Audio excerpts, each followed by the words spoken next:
Well, good day to you. God bless. Welcome back. Going to be moving on today. We're going to start talking about moving the shoulder, specifically moving the shoulder to the outside, okay? Why is that important? Well, like everything, the more things we can do with our horse, the better control we're going to have, the better broke they're going to be. Plus, too, it's going to help us set up for more advanced maneuvers later on, such as lateral movements, things maybe like flying lead changes, all that. So, want to make sure to take the time and really get this down right. It's a pretty simple exercise. I'm just going to go ahead and jump right into it here. And two things to know. Number one, this is a one rein exercise, especially when I first start out, okay? You know, which means I'm going to be using one rein or the other. The other thing is I only have one leg cue in the beginning, and that is to squeeze evenly with both legs just to tell my horse to go forward or keep moving, okay?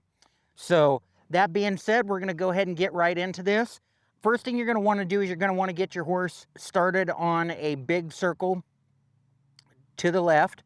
And as you're going, one thing that I would like for you to kind of keep in mind is imagine that you have a big clock around your horse, okay? Anytime your horse is stepping straight ahead, they're stepping on 12 o'clock. If they're stepping forward and just a little bit to the side, they're going to be stepping on 1 o'clock. If they're going to the forward and to the side to the right, going to be stepping on 11 o'clock, forward to the side to the left, okay?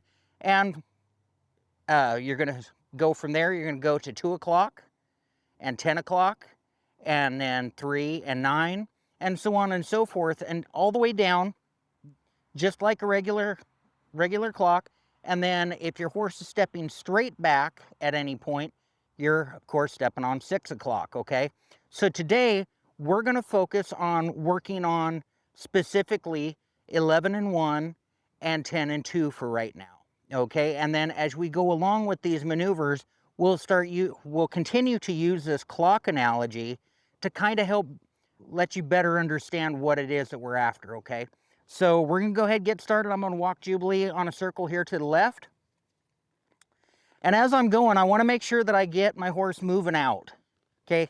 I need good forward motion. And as I come around here, what I'm going to do is I'm going to connect my left rein to Jubilee's right front foot and just ask her to kind of step over and out to the side with that foot. As soon as I feel that right front foot kind of step just slightly forward and out to the side or on 1 o'clock, then I go ahead and release my rein and let her walk forward, okay? Let's try that again. So as I come around, what I'm going to do is I'm going to shorten up on my rein. I'm going to go to probably about a good give, and I'm just going to start focusing on this shoulder. And as soon as I see that shoulder step on 1 o'clock, release, pet your horse, tell them they did good, and let them walk, and then try it again. Perfect. Excellent. And once you have your horse consistently stepping on 1 o'clock, just go ahead and change directions. But before we do that, in the past, I've noticed that a lot of people have problems telling whether or not their horse has done what they've asked, whether or not they've stepped on that 1 o'clock. Real simple, folks.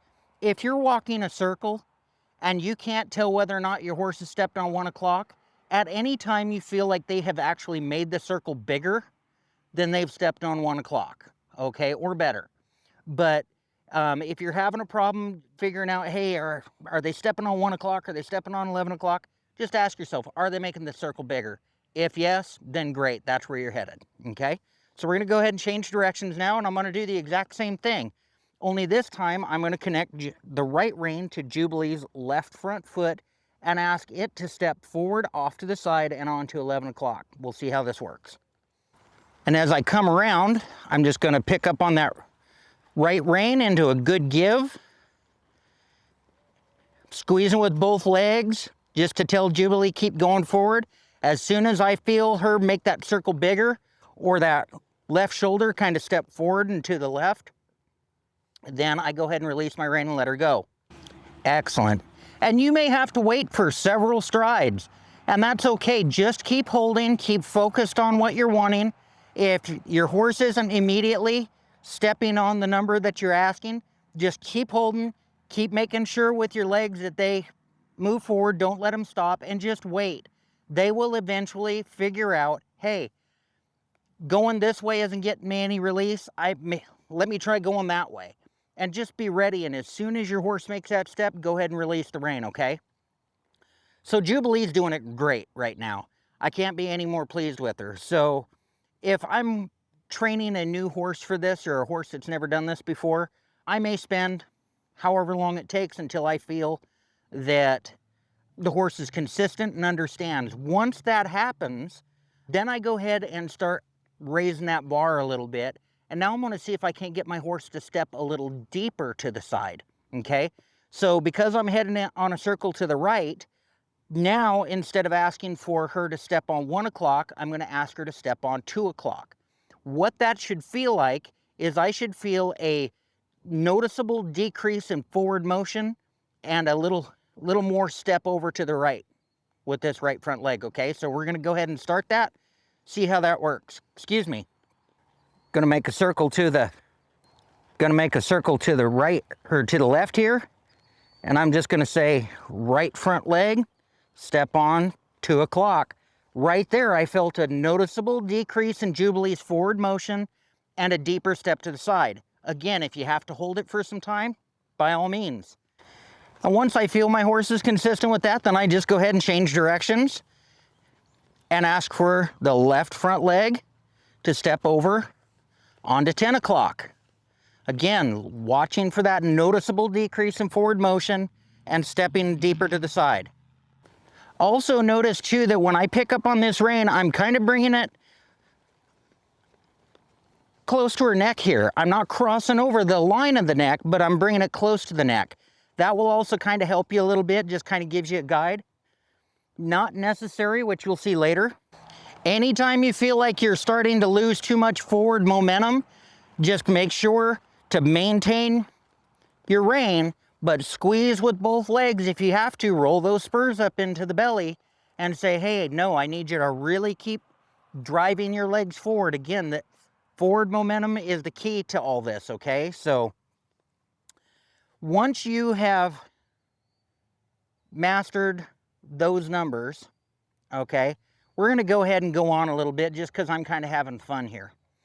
Now, once I have mastered the 1 and the 11 and the 10 and the 2, then I can start playing with other numbers, much like the 3 and the 9, okay? And I'm just going to briefly talk about this because I'm going to cover it more when we get into things like starting spins and that sort of thing, 180s. But I just want to go ahead and just kind of give you a brief overview of this. It's the same as the rest of it, okay?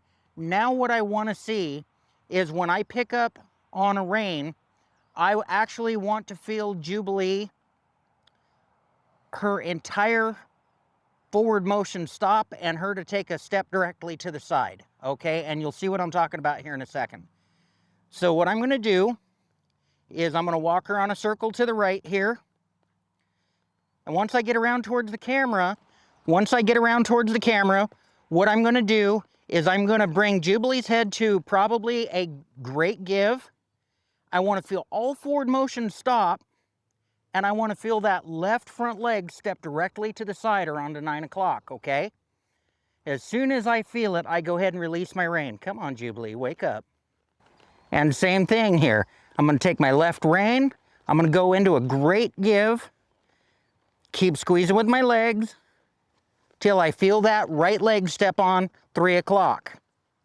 A little pitfall that I see a lot of people get into, though, is they get to this point and the horse stops on them, and then there's like a 1 or 2 second delay before the horse makes a step to the side. That's not what you're looking for, okay?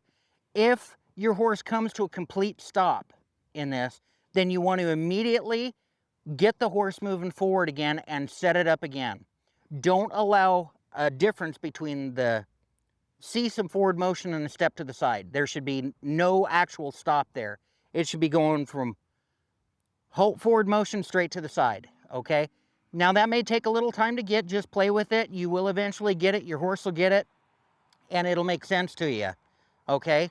But that's basically the first half of my clock drill, okay? Now in the next section, what I'm going to show you is we worked on kind of diagonal movements, okay? In other words, I was taking a left rein, connecting it to the right front shoulder, right rein to the left front shoulder. In the next section, I'm going to show you how to work those same numbers with a direct rein. So in other words, I'm going to connect my right rein to my right front, left rein to the left front. All right? So go out, have fun with that. I hope that helps. Give your horse all the time in the world that they need. Just enjoy being up there and working with your horse, okay? Life isn't so short, we can't give them some time to figure things out. And, you know, if you have any questions, feel free to hit me up in the comment section below. And hope this helps, and we'll see you next time.